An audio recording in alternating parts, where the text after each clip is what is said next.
¿Te has planteado alguna vez que tu incapacidad para conformarte no sea un defecto, sino una forma de integridad que el mundo interpreta como excentricidad?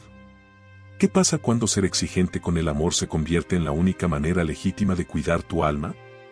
¿Aceptas, a costa de la incomodidad social, que tu verdad sea el precio de tu libertad emocional?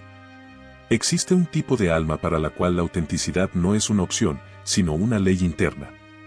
Nace con un apetito voraz por la experiencia plena, no sabe fingir, rehúsa los afectos a medias y desenmascara con facilidad las servidumbres sentimentales que otros aceptan por costumbre. Para esa alma, la verdad pesa más que la comodidad.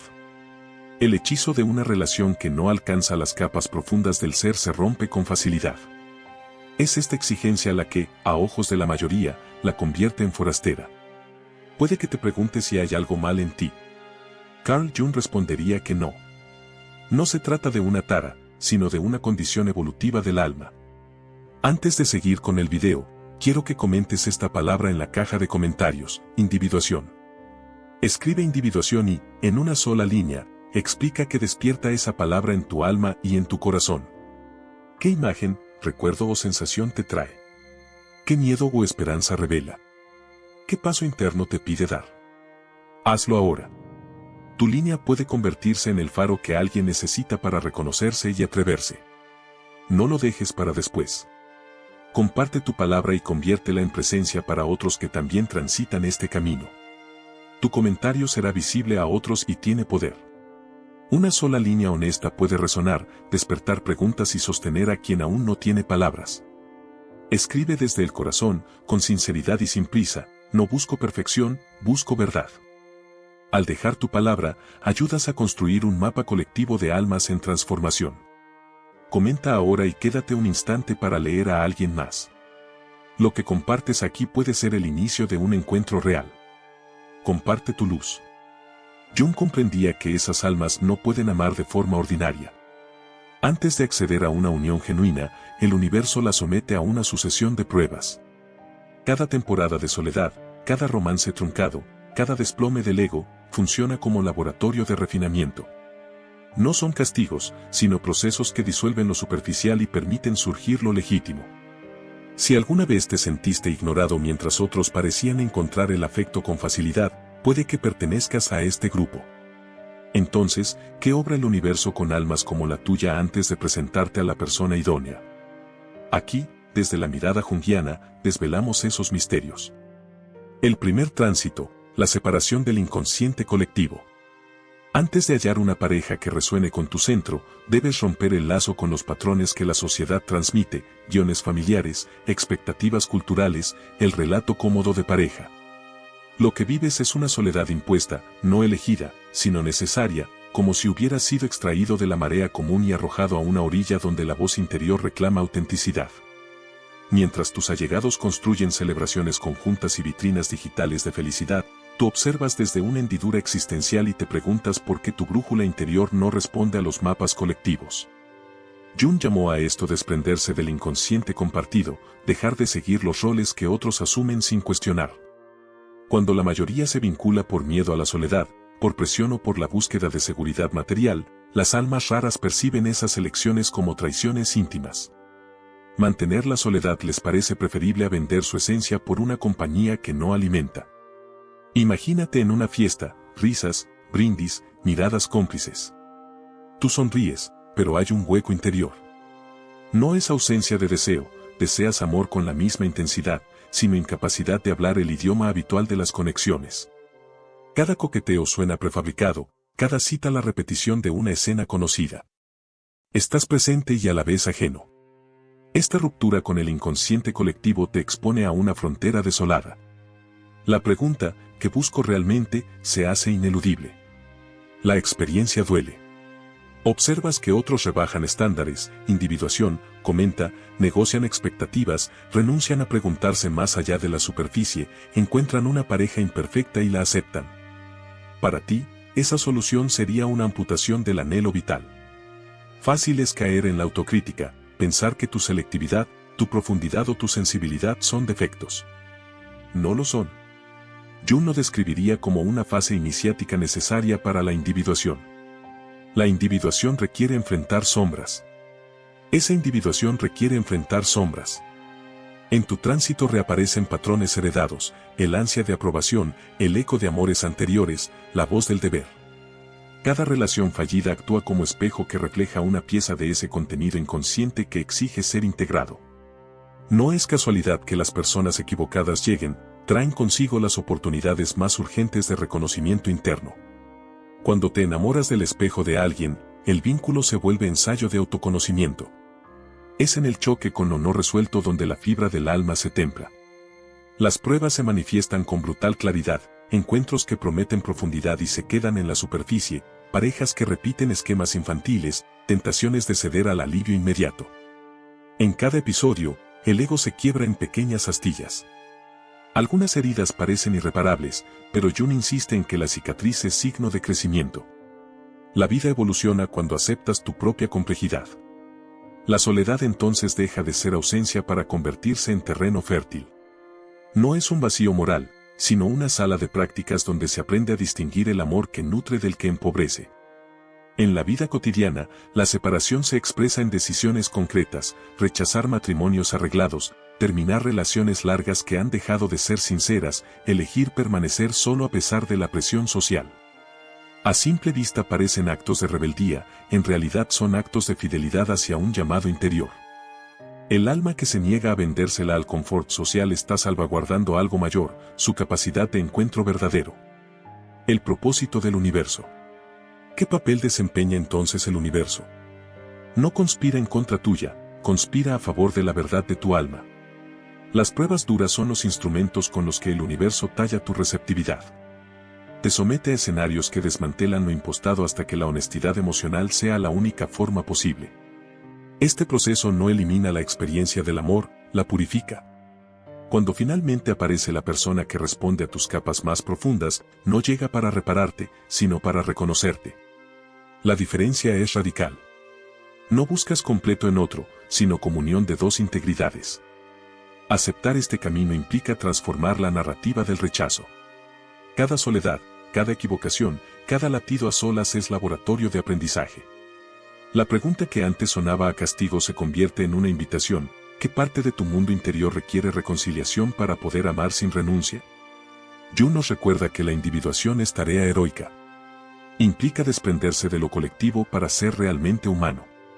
Y en ese desprenderse descubres que tus alas, forjadas en pruebas y quebrantos, fueron hechas para volar hacia un amor que no es fuga ni refugio, sino encuentro sacramentado entre dos almas enteras.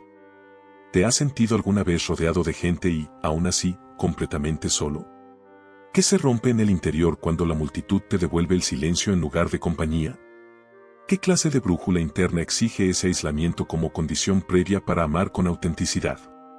Soledad que purifica vela. Esa soledad en medio de la multitud no es mera ausencia de cuerpos, es un divorcio con las narrativas colectivas que dictan afectos y compromisos.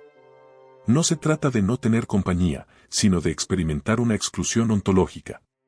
Mientras millones aceptan guiones heredados, matrimonio por inercia, parejas por conveniencia, afectos por mantenimiento social, el alma rara queda fuera del escenario porque su oído interno ya no responde al compás común. Jung concebía este desgarro como un paso imprescindible. Solo cuando descubres que no encajas en los moldes, puedes comenzar a buscar con limpieza y rigor tu núcleo más genuino. La soledad, en ese sentido, es una pedagogía. Te obliga a distinguir los deseos propios de los deseos implantados por el tejido social.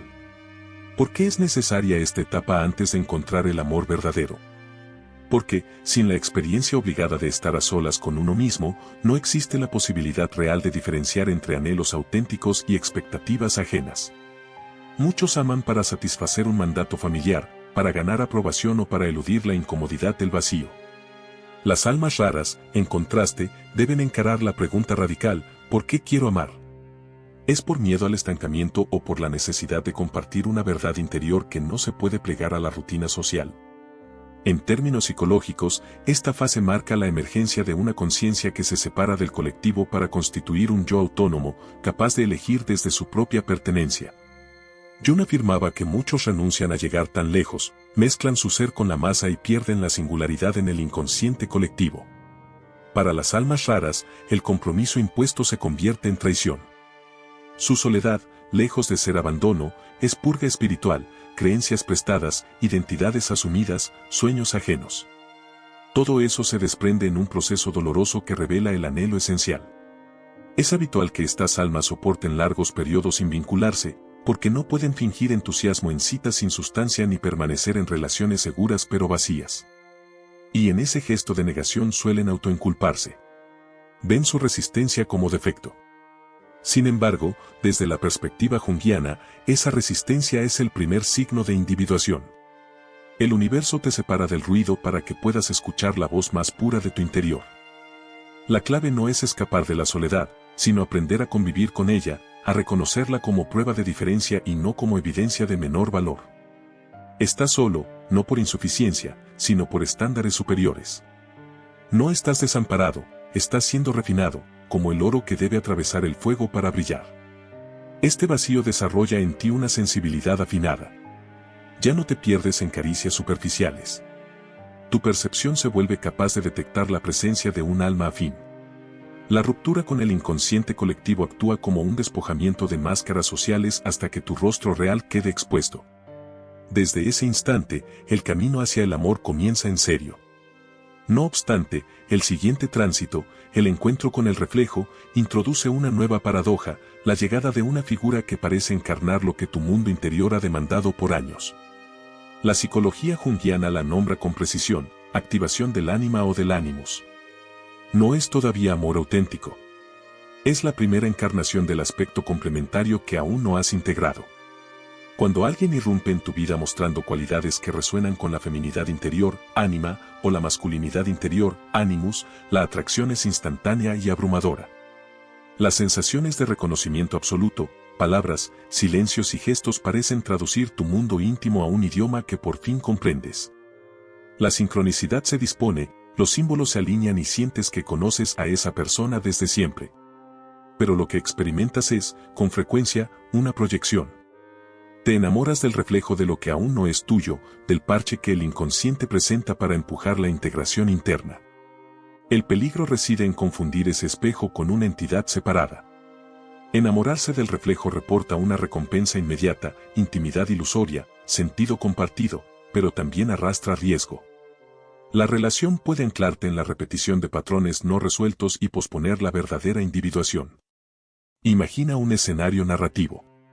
Conoces a alguien cuya voz despierta memorias profundas. Su ternura activa heridas y anhelos. De pronto, la música del vacío se disipa. Crees haber hallado la pieza que te completará, y sin embargo, esa pieza solo revela las fisuras que requieres integrar. El otro actúa como catalizador, no como salvador. Su presencia sacude contenidos inconscientes, expone sombras y obliga a dirimir que pertenece a tu historia y que es proyección. La prueba aparece cuando la persona perfecta en apariencia comienza a reflejar los mismos patrones que criticabas. Entonces, el enamoramiento se vuelve espejo de trabajo interno. Si la relación se sostiene, lo hará porque ambos emprenden un proceso de integración. Si no, la ruptura será la escuela que permita continuar la individuación.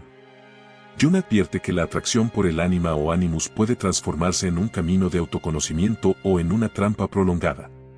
Para que sea lo primero, es necesario reconocer la proyección y responsabilizarse de la propia sombra. La sombra no es enemigo a destruir, sino contenido a integrar, aspectos rechazados, deseos negados, el temor a la vulnerabilidad. La persona que aparece encarnando cualidades complementarias revela territorios interiores no abordados.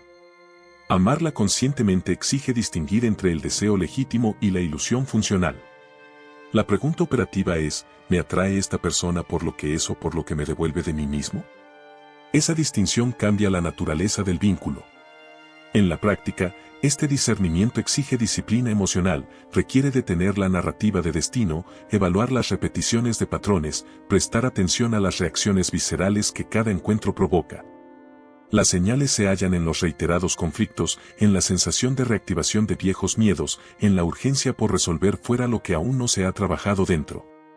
Si la relación actúa como espejo de crecimiento, entonces las fricciones surgirán como oportunidades para la integración.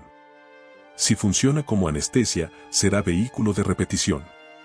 La tarea, por tanto, no es evitar el encuentro con el ánima o ánimus, eso sería negar el movimiento necesario, sino transitarlo con conciencia, utilizando la relación como laboratorio psíquico y no como refugio emocional. Las historias de vida que ilustran este tramo son múltiples. Parejas que entran con fuerza y terminan revelando que su unión solo sostuvo la proyección. Conexiones que parecen milagrosas y con el tiempo exponen fracturas originarias. Amores que enseñan más sobre la propia falta que sobre la plenitud compartida. La buena noticia es que cuando la proyección se desvela y la sombra se integra, el vínculo puede transformarse en auténtica comunión.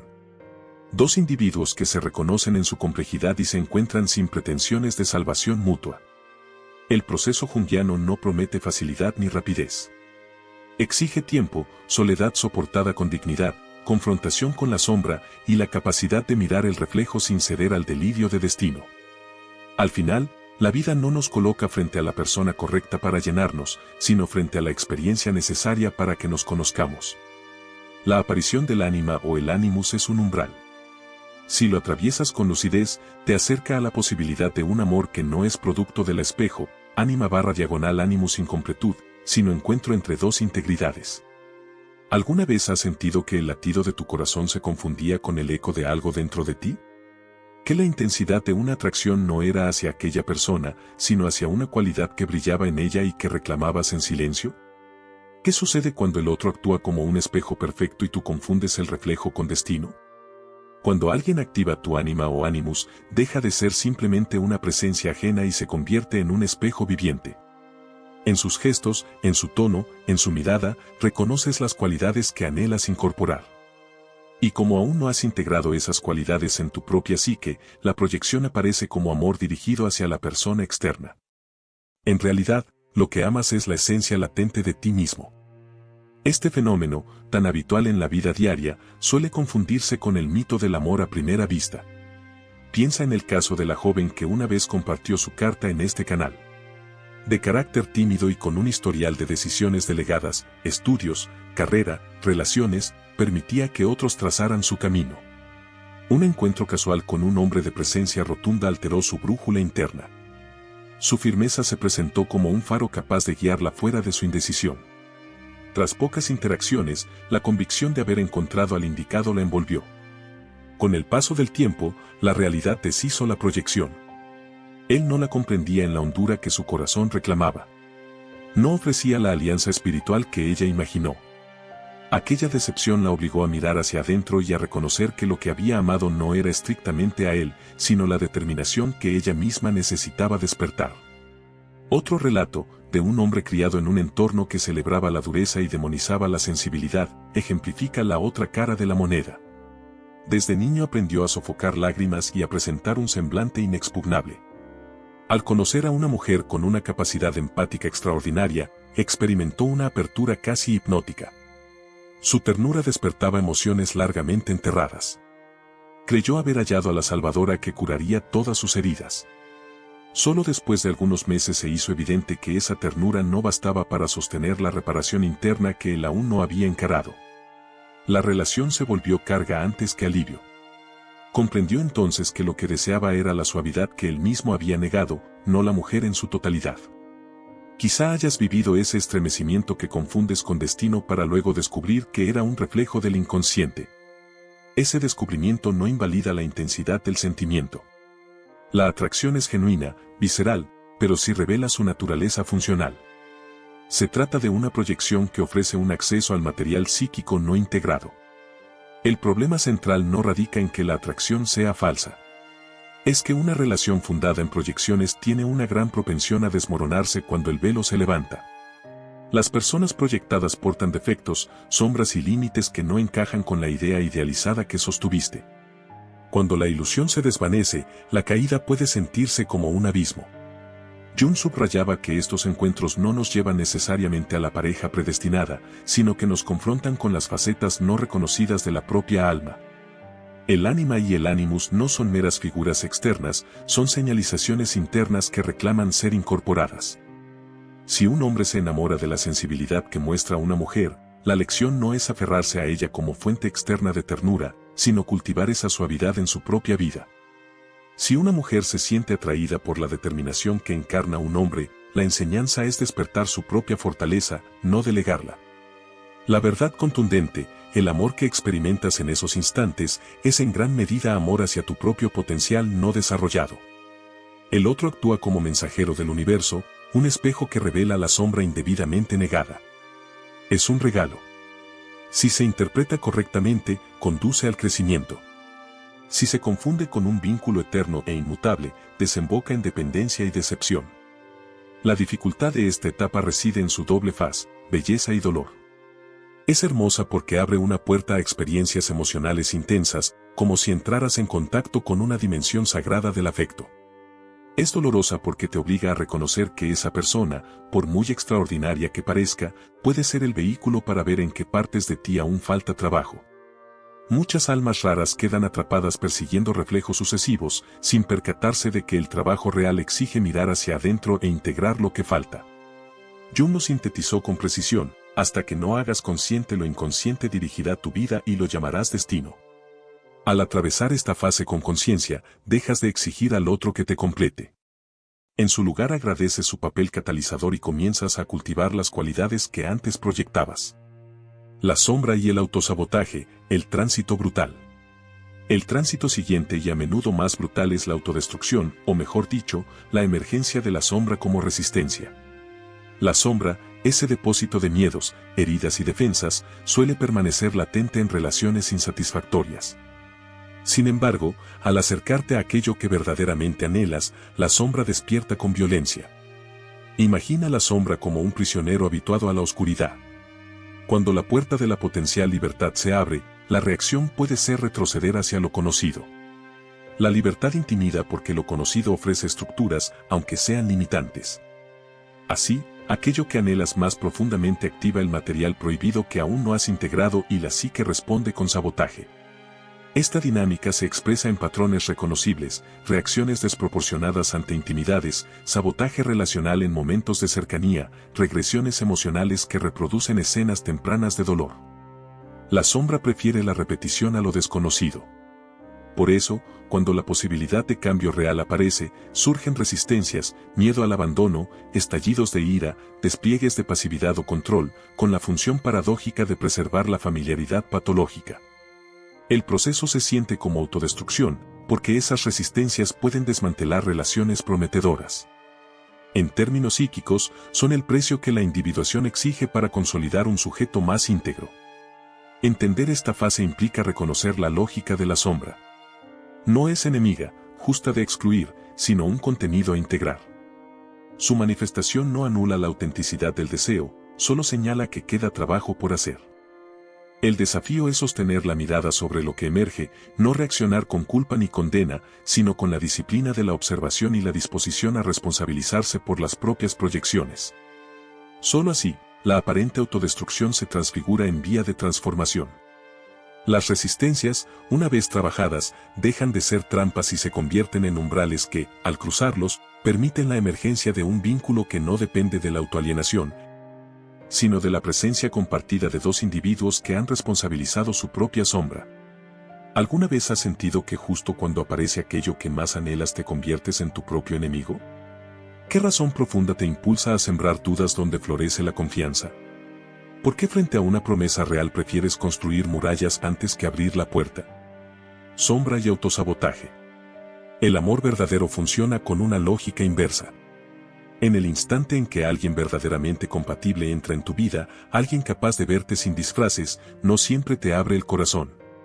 Muchas veces te obliga a mirar lo que has evitado y ante ese espejo reaccionas con retirada. Empiezas a cuestionarlo todo. ¿Serán sinceros? ¿Es otra ilusión? ¿Me volverán a lastimar? Y sin advertirlo, te conviertes en el saboteador de tu propia oportunidad. En psicología se denomina autosabotaje, la tendencia a socavar aquello que más desea el alma. Jung explicó que la sombra no es solo depósito de rasgos negativos, es también el almacén de lo que temes reconocer en ti. Cuando el amor verdadero llama, exige abrir habitaciones oscuras de la psique. Una mujer narró lo que muchos conocen por experiencia. Tras años de soledad, conoció a un hombre que reunía ternura y firmeza. Al principio, la presencia del otro le resultó reconfortante. Se sintió vista y acogida. Pocas semanas después, el relato cambió. Cada gesto inocente se volvió sospecha. Cada silencio se interpretó como traición. No podía creer que alguien así existiera, confesó. Y en su miedo a ser herida, fue ella quien tomó distancia primero. Su sombra, cargada de antiguas traiciones, actuó como centinela saboteador. Ante la posibilidad de ser reparada, prefirió la protección vieja de la desconfianza. Así, la sombra deviene guardián que odia el cambio, porque el cambio derrumba defensas arraigadas. Susurros de no confíes pueden evitar el dolor, pero también te privan de lo más valioso. Lo insidioso del autosabotaje es su sutileza. No siempre se manifiesta como una ruptura abrupta. Con frecuencia son microdecisiones, demorar una respuesta, imponer pruebas irracionales, fingir indiferencia para medir la lealtad del otro. ¿Crees estar probando su amor? En realidad estás obedeciendo la voz de la sombra. Jung señaló que en el camino de la vida nos topamos con versiones repetidas de nosotros mismos. En el amor la sombra aparece con distintos disfraces. Rechazar a alguien compatible no es despreciarlo a él, sino negar tu propia capacidad de sanar. El amor auténtico ilumina, pero también expone el polvo que escondiste en la oscuridad. Frente a esa luz tienes dos alternativas: limpiar la habitación o cerrar las cortinas. El autosabotaje suele elegir la cerrazón. Decir no estoy listo es muchas veces un eufemismo de la resistencia. No se trata de una incapacidad ontológica para amar. Se trata de no estar dispuesto a enfrentar la sombra que la relación despierta. El amor verdadero exige responsabilidad, quitar armaduras, mostrar vulnerabilidades, aceptar la posibilidad de dolor. Es un salto riesgoso y la prueba más exigente del coraje emocional. Desde un enfoque terapéutico, el reconocimiento es el primer paso. Identificar cuando actúa la vieja oscuridad y preguntarte si esa voz es intuición o un eco antiguo, abre la posibilidad de elegir otra respuesta. Esa pausa consciente es la fisura donde nace la libertad. Confrontar la sombra no implica aniquilarla, sino integrarla. El miedo no desaparece por decreto. La diferencia es que ya no permites que conduzca tu vida. Si te preguntas por qué sigues alejando el amor, la respuesta no es castigo, es recordatorio. No has fracasado. Estás en una pugna con partes tuyas que reclaman reconocimiento. Cada vez que detienes el impulso de sabotear, cada vez que eliges quedarte en lugar de huir, avanzas hacia la verdad del amor. Reestructuración interior, sostener la autenticidad.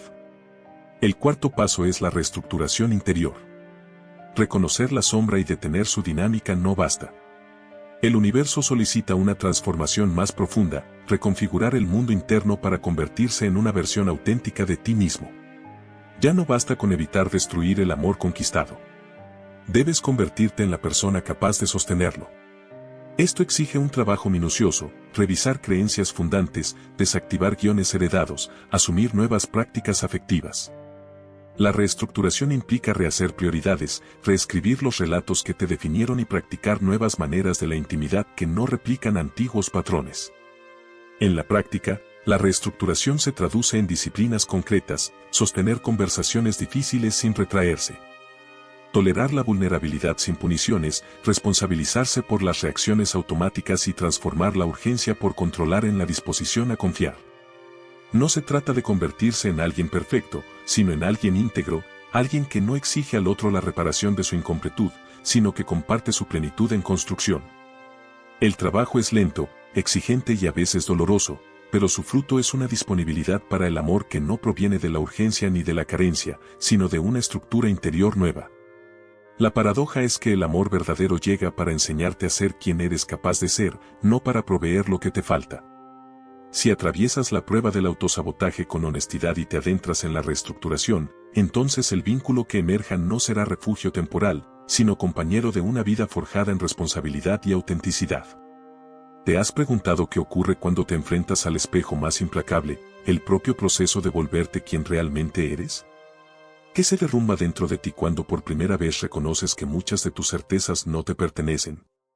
¿Estás dispuesto a destruir lo conocido para construir algo que soporte el alma? Jung llamó a ese tránsito individuación, un trayecto áspero y necesario que te obliga a dejar de ser producto de la familia, la cultura y las demandas heredadas. Si enfrentar la sombra es como limpiar un cuarto oscuro y polvoriento, La reestructuración interior es demoler la casa vieja y volver a levantar sus cimientos. No basta con reparar paredes agrietadas. Debes aceptar que el plano inicial nunca estuvo pensado para alojar la hondura de tu alma. Para edificar una base capaz de sostener el amor verdadero, hay que rediseñar todo desde abajo, con transparencia, coraje y un trabajo que no admite atajos. En la práctica, ese replanteo radical se manifiesta en decisiones que parecen abruptas o incomprensibles para quienes te rodean. Reestructuración martillo y llave. Renuncias súbitas a trabajos estables, pero asfixiantes. Cortes definitivos con amistades que consumen. Abandonar roles familiares que te han encorsetado, el hijo complaciente, el cuidador incansable, el hermano sacrificado, para reencontrarte con la persona que perdiste por cumplir expectativas ajenas. A tus ojos, esas transformaciones suponen supervivencia. Permanecer en estructuras obsoletas equivale a morir en vida, a pulir con esmero una máscara que oculta la disolución interior. Jung advirtió, además, un peligro silencioso: convertir el dolor en identidad. Nos justificamos con lemas reactivos: soy especial porque me cuesta ser amado. Soy profundo porque me malinterpretan. Soy valioso porque he soportado más que otros. Así el sufrimiento se transforma en medalla que impide la salida. La herida deja de ser experiencia para devenir etiqueta. La reestructuración requiere soltar incluso esa nobleza del daño. Implica renunciar a que la soledad sea tu carta de presentación y dejar de usar la diferencia como excusa para evitar la intimidad. Es una rendición que duele. A veces nos aferramos más a la herida que a la posibilidad de sanarla. Psicológicamente, esta fase somete al ego a su prueba más severa. Las identidades falsas, el hijo ejemplar que busca la aprobación parental, el exitoso que necesita reconocimientos, el marginado que se erige singular por su dolor, comienzan a fragmentarse. En su lugar emerge un yo desnudo, sin ornamentos ni títulos.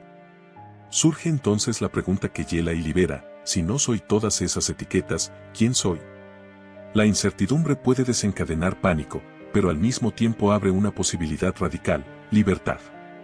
Imagina caminando con una maleta vieja, cargada de objetos rotos que aferraste por nostalgia.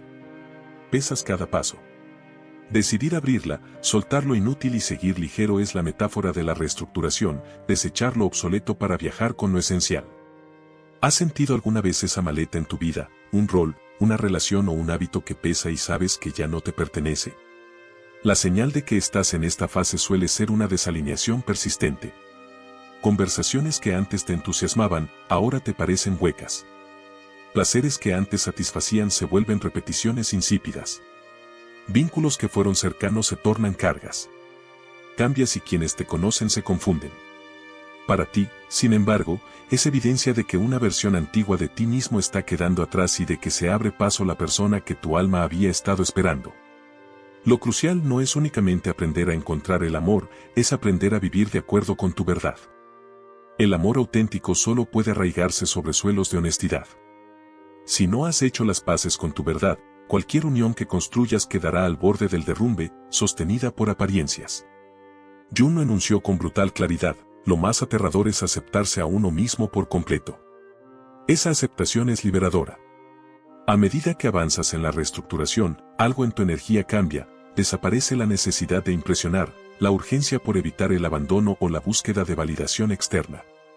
Entras a una habitación sin examinar si alguien encaja contigo. Simplemente estás entero en tu presencia. Esa integridad atrae porque la autenticidad irradia y convoca personas, oportunidades y relaciones que resuenan con ella. La reestructuración interior no es un gesto de heroísmo sin costos. Puede exigirte renuncias dolorosas, pérdida de estatus, rupturas, incomprensión, soledad temporal. A cambio, te devuelve lo más esencial: a ti mismo, íntegro y fuerte. Solo entonces te encontrarás preparado para el paso final, la rendición paradójica. Si derribar la casa vieja era crear cimientos nuevos, la rendición es soltar el impulso que te llevó hasta allí, el deseo compulsivo por encontrar amor. No se trata de resignación, sino de soltar la obsesión. Ya no buscas completarte en otro, sueltas la persecución y, paradójicamente, el amor suele aparecer. Jung hablaba de intención paradójica. Cuanto más controlas, más resistes el resultado. En el ejemplo del insomnio, forzarse a dormir solo aumenta la ansiedad. Aceptar la vigilia permite que el sueño llegue. Con el amor sucede igual. Cuanto más forcejeas por poseerlo, más se elude. Cuanto más lo sueltas, más posibilidad hay de que te encuentre. La rendición no es derrota, sino confianza práctica. Confiar en la trama de la vida, en la congruencia entre tu transformación interior y lo que el mundo despliega.